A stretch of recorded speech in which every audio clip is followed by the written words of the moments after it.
Aloha, how's it guys? It's your island brother, Aloha Rises. And I know it has been a pretty long hiatus on providing more gaming content for you guys.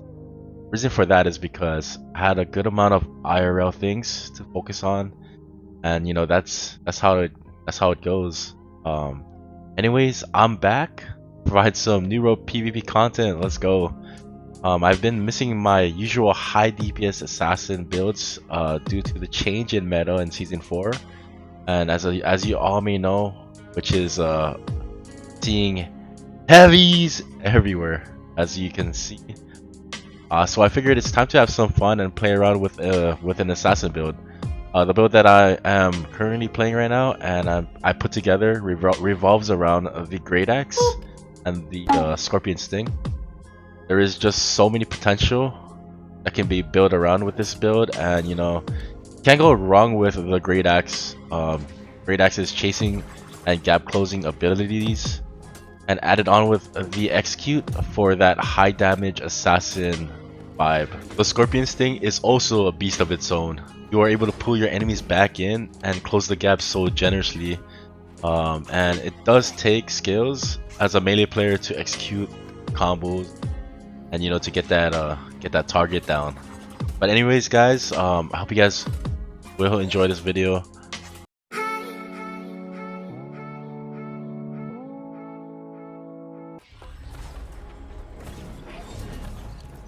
Who this guy right?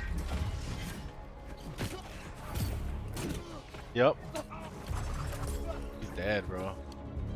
You can get him, Tits, if you can. Oh my god. Got one? Value one? Got him! Ericus is a melee, Noro is a sword and shield. Pulling him in. One shot on him. Nice. Pulling this guy. Oh, he dodged it. He dodged it.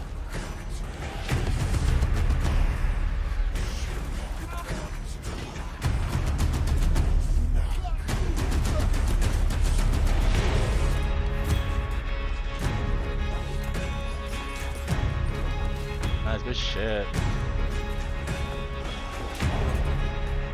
I'm on the range right here. That's weak, right?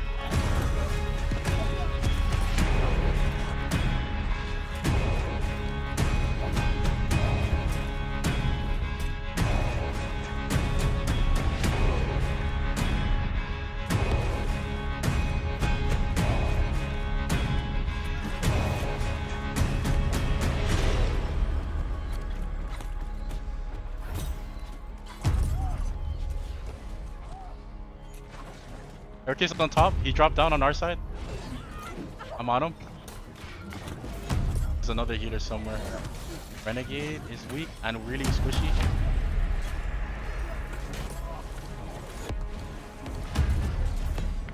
Yeah, he's on top though.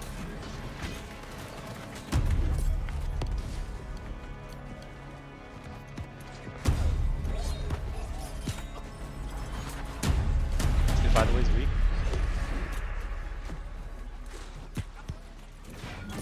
Got Easton.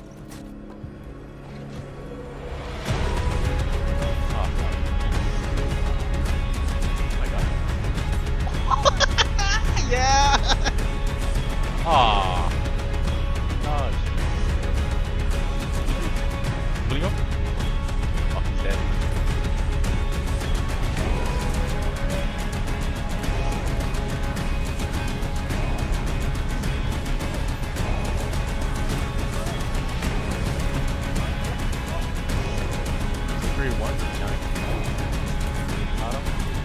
Itchy is also weak. Dead.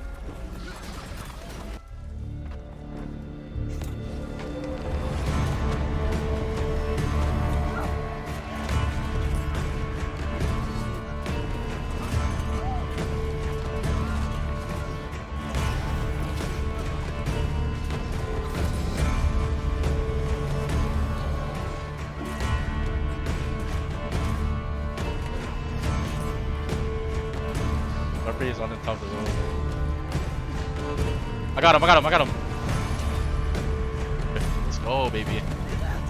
Saw that, bro? I went hunting, bro. Casters, bro. Alright, I'm gonna put one for the top, okay? Putting one for the top. Put him, put him, put him, put him, put him. Put one in. Bedmeister. Oh my god, bro. Oh my. Alright, so we have finally made it to the fun part. Let's talk about the build and the gear that I'm currently using. The buffs that I'm using are the Banana Parfait that gives you a plus 48 con food buff, which is the highest tier in the game.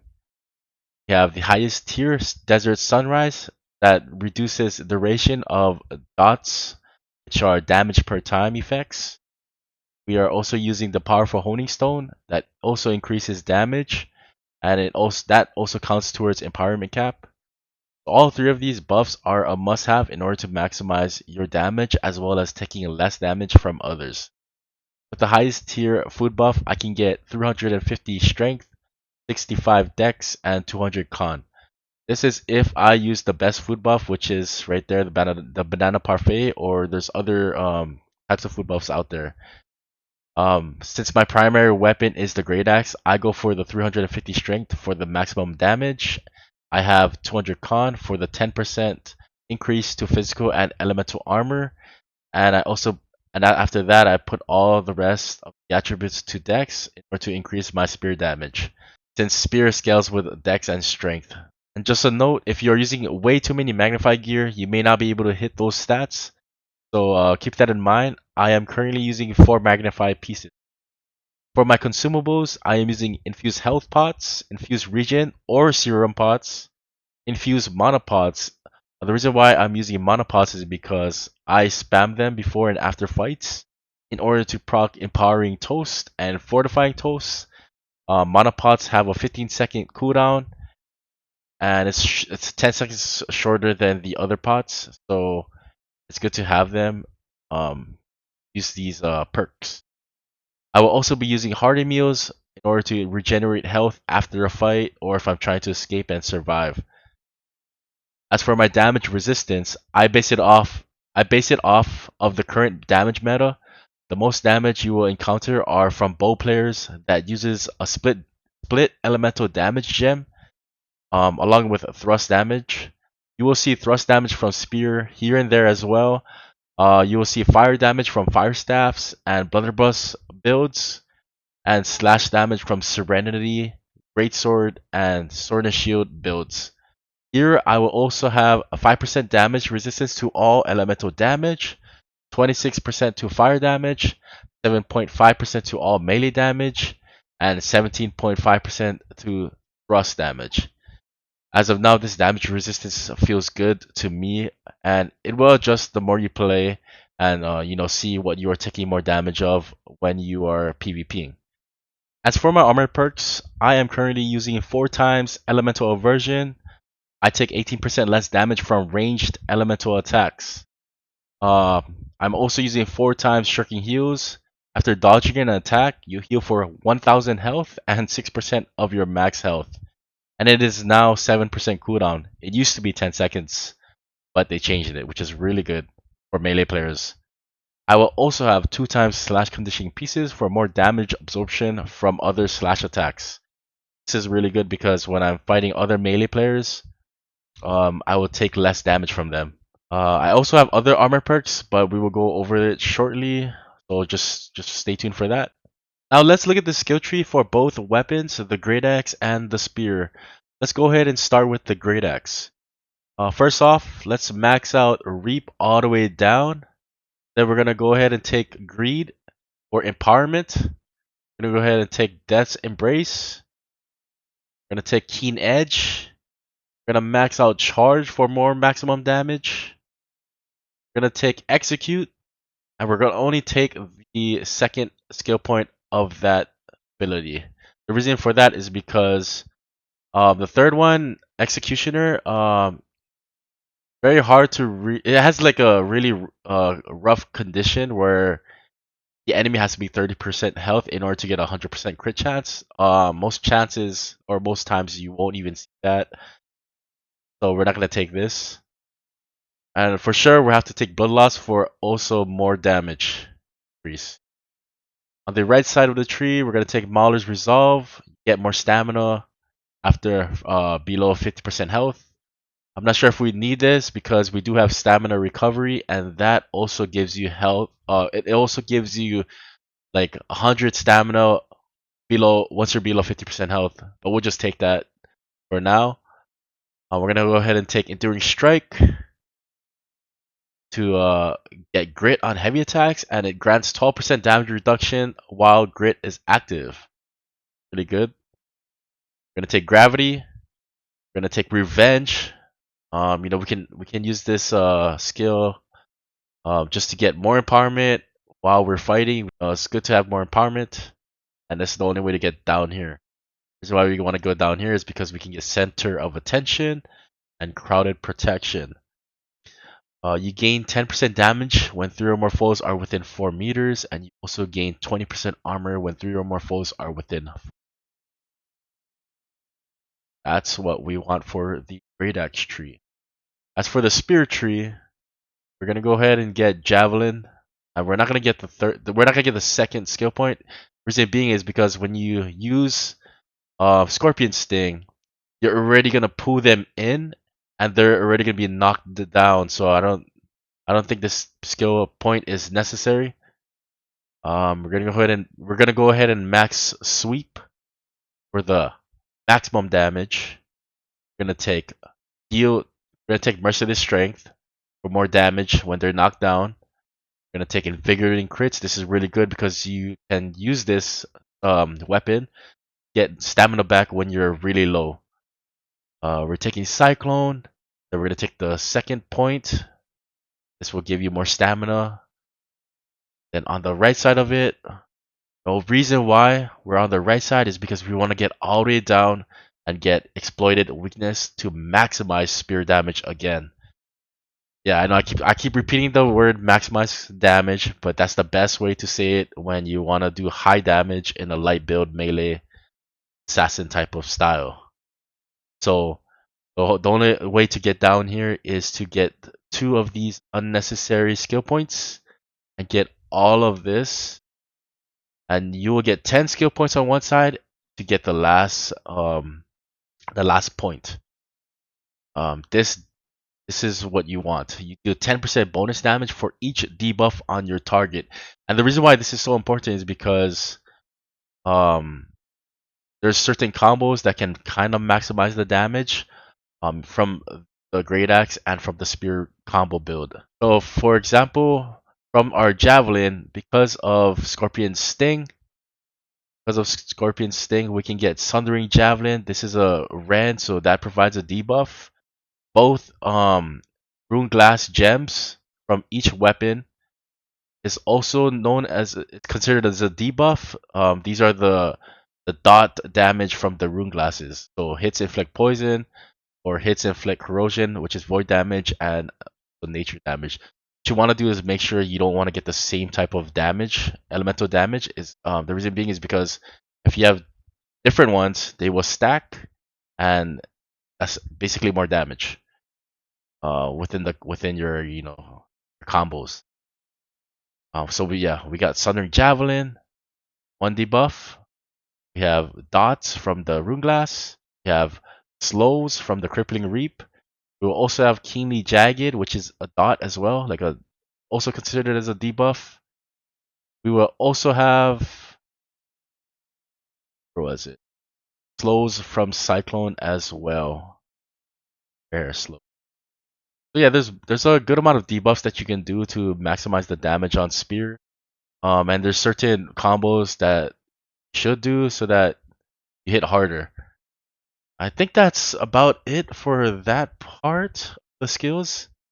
I basically use 2 types of weapons. I use this type for pure damage. I have Keenly Jagged, and I also have another Great Axe with Plagued Crits. Plagued Crits, the reason being is because that is a healer killer type of build. Man, it's strong. Am I missing anything else? Oh, and Trenchant Strikes, kind of like a dead perk because using heavy attacks on spear is super slow. But because Treasure Strikes is also good with this build is due to sweep. At the last skill point for Coup de Grace, this counts as a heavy attack, so basically you do more damage with Coup de Grace on sweep. We'll do 22% more damage. Let's see. So this is a good visual of what I'm actually using. I basically crafted my helmet, and with this helmet I go for Leeching Cyclone because you basically get more heals, more survivability. Illegal perk combo from this drop from Savage Divide. You get Elemental Version and Shirking Fortification. So I have a Shirking Fortification piece right here. Perk. This is just extra damage absorption when I'm fighting. This is what I bought. Bought it from the trade post, and can also use one of the Frigid Dawn pieces that I use. An illegal perk combo, Enchanted Ward, and Elemental Version. Enchanted Ward, Elemental Version, and just put Shirking Heal. So if what you must have, the must-have perks that you need for weapons is Leeching Cyclone and Crippling Reap. And as for my amulet, I have Stamina Recovery, Flame Protection, and Health. Get more damage resistance from Flame, is fire.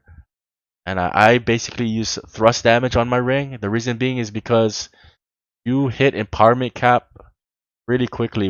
So with this build, the Great Axe can hit at least 72% empowerment cap, and that's 22% above the empowerment cap, which is 50% empowerment cap. And for the spear itself, I do not have any skill points that provides empowerment cap in the skill tree for the spear, but I do have a thrust damage, empowering toast from the earrings, powerful honing stones, food buff, and that adds up to 24% total empowerment.